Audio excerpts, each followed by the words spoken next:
Binta, atteinte du sida sur son lit d'hôpital, donne des conseils à ses amis de classe venus lui rendre visite. Elles sont deux, Ami et Fatou, autour d'elle le visage très triste et compatissante. Binta prend la parole et dit à ses amis: Mes chers amis, ne faites pas comme moi, pour ne pas vous retrouver dans ma situation un jour.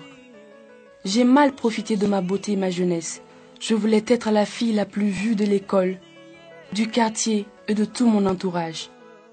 Avec une grosse voiture, de beaux bijoux, des vêtements de marque.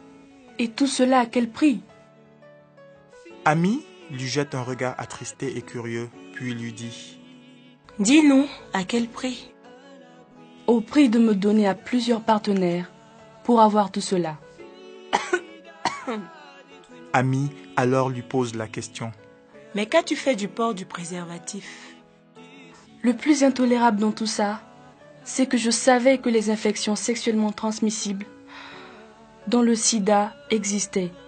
Mais je prenais le risque d'aller avec certains de mes partenaires, sans me protéger, en me disant qu'une fois en passant ne donne pas le sida.